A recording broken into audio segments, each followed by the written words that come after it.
AITA for telling neighbor's wife why I stopped hanging around their kids. I, 27M, just moved into my new house a couple months ago in a nice neighborhood. It was a house my late uncle was renting out and left it to me. Neighbors next door have two kids ages 8 and 11. When I first moved in, I started taking up painting outside. Not a professional, but I used to love it in high school, so I decided to try again since I'm not really busy with work and have the free time. The boys would notice me outside in the afternoons, and the eldest asked me once if they could borrow my paint so they can make something too. And that's where it started. I'm a kids guy and hope to have my own one day, so I let them start coming over to paint after they were done with school. We got along great and they enjoyed learning how to paint. Their mom hangs around when I'm outside with them to look at their work, and I'd chat with her. This has been an everyday thing for the last couple of months. Well, until a few WKS ago when the dad approached me. This is the second time I've seen him since I moved. He never leaves the house even when they do. He was really mad because he didn't appreciate me flirting with his wife in front of his own house, and also doesn't like that I'm using his kids just to talk to her. This caught me by surprise. I've never behaved in any way that would be inappropriate around her. Most of our talks are about her kids or everyday stuff. I did try to explain and apologize if I crossed any lines, but he just said to keep my distance from his family. So that's what I ended up doing. When the kids would come over, I'd tell them that I'm stuck with work stuff. It makes me sad to bum them out, but I didn't want to overstep with their dad. Then on Friday, neighbor's wife came out while I was watering my lawn. She said she hopes they didn't bother me too much and was sorry if they took up so much of my time.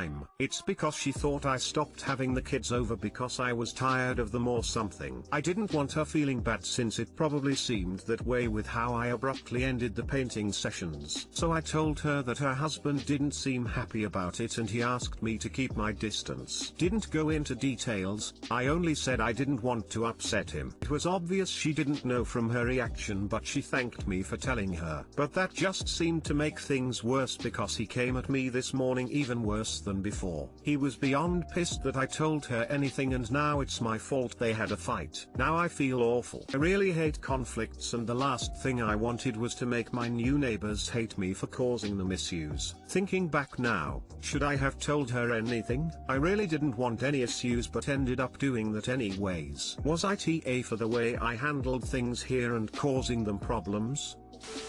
NTA. A husband could have addressed this with his partner directly. Instead, he wanted to play sneaky and pull some macho shite on you without having to actually address his own wife. That means he knows it's wrong, at least on some level. She needed to know. Don't take it personally. Chances are the dude was threatened because he envies the time you spend with his family. NTA. He was beyond pissed that I told her anything and now it's my fault they had a fight. Yeah, nah.h. The reason they had a fight is because he's a possessive and insecure small-minded man who lets their paranoia hurt the relationships of his wife and kids. I'm sorry that this has happened to you, but more sorry for his family. Even if you are the first person he has driven off, you will not be the last. You letting her know means she knows what is going on, as opposed to being kept in the dark by her husband. Edit. Someone pointed out my original spelling event.r would count as a judgment contradicting my original judgment. Edit 2. Someone pointed out small was an insult to a physical characteristic outside his control, so put in small-minded, which fits this character a lot better.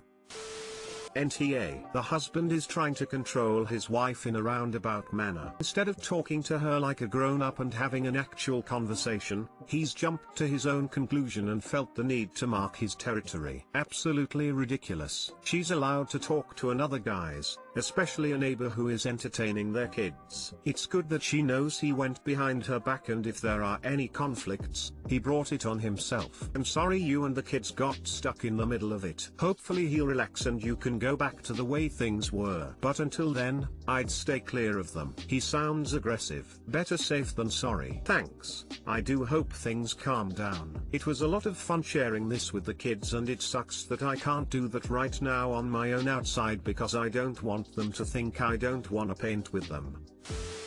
AITA for refusing to get rid of all the alcohol in my room after my roommate's kid snuck in and stole some, which he then distributed at a high school party. All of this starts 2 days ago, the day before yesterday. Schools are open in our area. I live in a 3-bedroom house. My husband and I rent one, and the other 2 are rented by a couple and their 3 kids, 5F, 9F, and 16M. We have a mini fridge in our room and use it to store things we don't want the others to have access to, like alcohol. We have a lot of alcohol. The locks on the doors are really shitty, they're just those inside doors you can open with a bobby pin, and the landlord won't let us change them. My husband and I were in the backyard, and our door was locked from the inside. Unbeknownst to us, our roommate's son, who is 16, unlocked our door and snuck inside. He stole 5 bottles of wine, a bottle of rum, 3 bottles of vodka, and 2 bottles of whiskey. I didn't notice until I got a drink that night. The next day, yesterday, I asked my roommate about it. She told me that she and her husband don't drink and her kids are angels and would never do something like that. However, yesterday night her son snuck out around 10, when he was supposed to be asleep. She didn't find out until he came in drunk at 2 a.m. She asked him where he was, how he got drunk, and where that alcohol came from. He fessed up and told her that he got it from our room when we were outside. This morning, she comes to me and tells me about what happened. I, foolishly believing that she's going to apologize, tell her that it's not a problem and teenagers do stupid things sometimes. Instead, she tells me that it's my fault for tempting him by having alcohol. She says that I need to get rid of all the alcohol in my room because her little angel is tempted to drink because of that. Tell her it's my room and the lease specifically states that we can't go in each other's rooms without permission. She said that he's just a kid and it's our responsibility as adults to keep him away from bad things like alcohol. Once again, I tell her that I am not responsible for her son, and I will not throw away a mini fridge full of alcohol because he can't keep his hands to himself. She says I'm an asshole for having alcohol in a home where children also live and it could really harm her younger children if they get to it. They could even die if they drink enough of it. Am I the asshole?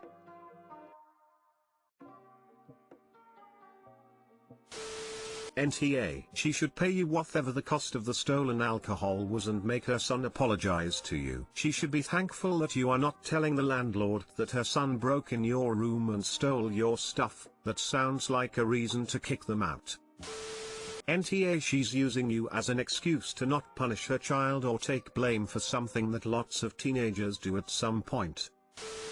NTA. She is using you as a scapegoat for her son's bad behavior. You are the victim here. Her son stole from you. He made a conscious choice to go into a locked room that he knew he wasn't allowed to go into and take the belongings of the residents of that room. By not placing the blame where it belongs, on the son, she is condoning the son's behavior and saying that what he did wasn't wrong. She is literally victim blaming. She is teaching her son that when he does something illegal that his mother will protect him from the consequences of his actions. If the mother continues to blame you for her son's actions, you can probably seek legal recourse as he broke into your home and stole from you. You can probably also talk to the landlord, as you said your lease specifically mentions that the other residents are not allowed in your room, so the boy broke the terms of the lease. Finally, there are kids all over the world who live in homes with alcohol who don't steal it. I grew up in a home where my parents not only kept wine out in the open on the kitchen counter,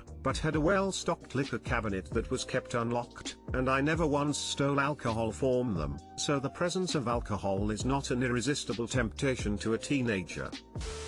NTA. Send her an invoice for the booze her angelic kid stole. I know in my state parents are liable for up to $2,500 for the actions of their children, so yeah, send her a bill or alternatively let the kid work it off, which is what his mother should be doing. As for a police report, I wouldn't worry about it. I'd get a security camera in my room or a liquor cabinet with a lock. Don't make it any easier on him to repeat. The fact he confessed right away is actually admirable.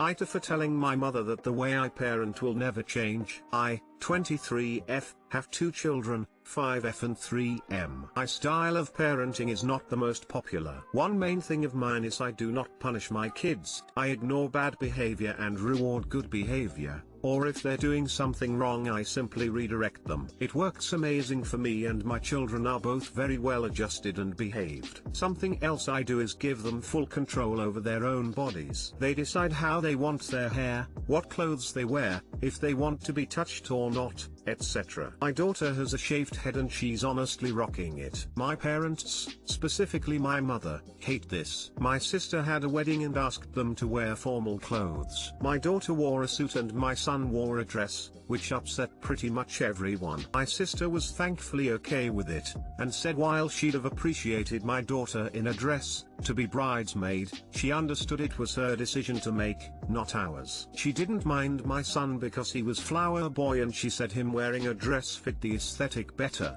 so a win all round. Anyway, my mother is getting increasingly pissed off. She gets butthurt when she wants a hug and they say no, and I don't force them to hug her. She continues to buy my daughter feminine clothes that get promptly donated to charity and insists on buying my son boys toys which he never uses. This has become a huge problem. She's upset because she thinks my kids don't like her, and I explain they'd like her more if she just left them alone. They can talk, they have opinions, ask them how they're feeling and work with that. Recently this has progressed into her calling me a neglectful mother. Apparently they'll never learn boundaries, which makes me laugh because she's the one who doesn't understand boundaries. But I digress. Apparently they'll never grow up and will be bullied in school, and become snowflakes. She also claims they'll become badly behaved once they grow up. I think she's being a bitch for trying to change the way I parent, and she thinks I'm driving a force between my kids and her. AITA edit. Since I've posted this I've gotten many comments. I apologize for not being able to reply to them all. Every comment I've received can be placed into these categories.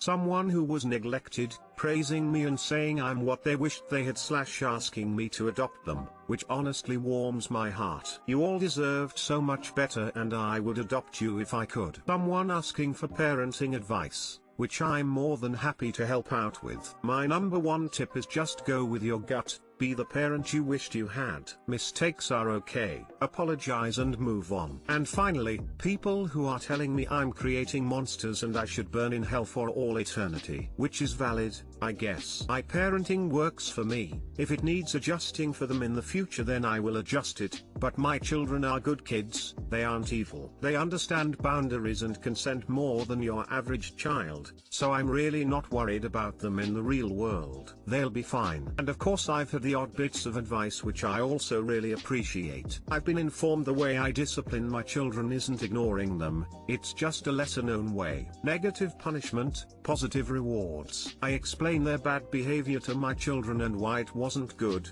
and it's worked perfectly so far. If it needs adjusting in the future I will do so. And I've had quite a few professionals tell me this is the preferred method of discipline, so I'm sticking with it for now. As for the wedding incident, I discussed everything with my sister, and we bought my daughter's suit/son's dress 2 months before the wedding. At first she didn't like that my daughter wouldn't be wearing a dress, but I explained some personal things to her that I will not be putting on the internet, and we came to an agreement. She still was a little upset, but said she'd rather have my daughter in the bridesmaid photos in a suit than not in them at all. By the time the wedding actually happened she seemed very happy with it and wasn't as upset as beforehand. I think she just needed time to adjust. And she asked my son to be in a dress. I was going to put him in a suit, because tiny suits are adorable, but she specifically asked, and he was very happy to wear a princess dress. I'm not here to discuss my children's clothing or genders with you, that is between me and actual professionals. Thank you all for understanding.